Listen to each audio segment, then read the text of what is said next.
Medigadda project పరిశీలించేందుకు కాసేపట్లో నిపుణుల బృందం అక్కడికి వెళ్లనుంది. Central Water and Power Research నుంచి 3 నిపుణులు బ్యారేజ్ ని సందర్శించనున్నారు. బ్యారేజ్ మరమ్మతుల నేపథ్యంలో మేడిగడ్డను నిపుణుల బృందం పరిశీలించనుంది.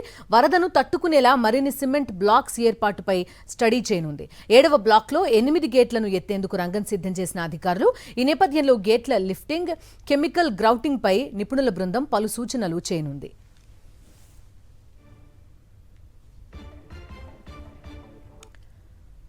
పూర్తి డీటెయిల్స్ అందిస్తారు. మరి కాసేపట్లోనే నిపుణుల బృందం అక్కడికి చేరుకోనున్న నేపథ్యంలో మా కరెస్పాండెంట్ శ్రీధర్ చెప్పండి, ప్రధానంగా ఎక్కడెక్కడ లోపాలు ఉన్నట్టుగా గుర్తించారు, ఎలాంటి సజెషన్స్ చేస్తోంది ఈ బృందం?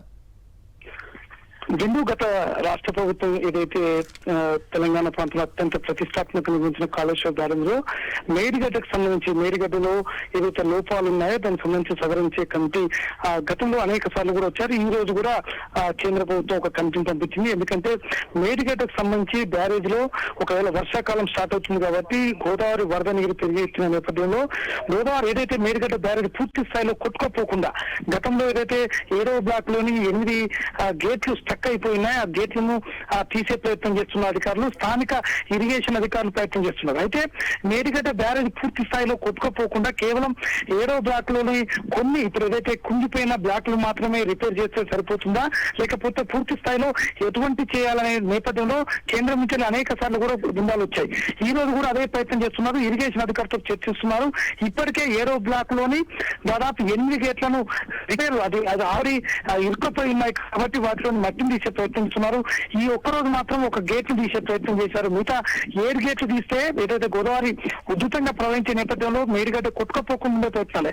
ఆ తర్వాత దీనికి మట్టి గోడ ద్వారా చేస్తారా, లేకపోతే ఎలా దీన్ని స్ట్రక్ చేయాలి అనే కోణంలో కూడా ఈ కేంద్ర కమిటీ తోటి రాష్ట్ర సంబంధించిన ఇరిగేషన్ అధికారులు కూడా చర్చిస్తున్న పరిస్థితి ఉంటే కొద్దిసేపటి క్రితమే ఆ మేడిగడ్డకు చేరుకున్నారు. వాళ్ళు పూర్తి స్థాయిలో దీని యొక్క మేడిగడ్డ యొక్క స్ట్రెంత్ ఎంత ఉంది, ఒకవేళ కేవలం 7వ బ్లాక్ లో లోపల ఉన్నట్టయితే దాన్ని ఎలా వాటర్ పంపాలి అనే కోణంలో చూస్తున్నా. కింది స్థాయిలో కుంగిపోయిన స్థాయిలో దాన్ని ఎలా పైకి తీసుకురావాలి, దానిలో వాటర్ క్యూరింగ్ పార్ట్ ఉందో దాన్ని సిమెంట్ క్యూరింగ్ చేసి కాపాడగలమా అనే కోణంలో కూడా ప్రయత్నం జరుగుతుంది. ఏది ఏమన్నప్పుడు కూడా ఇప్పుడు ఎవరు చేస్తున్నారు ఈ రిపేర్లు? అంటే కాంట్రాక్ట్ సంస్థ చేస్తుందా, లేకపోతే ప్రభుత్వ ఆధ్వర్యంలోని రిపేర్లన్నీ జరగబోతున్నాయా ఏంటి?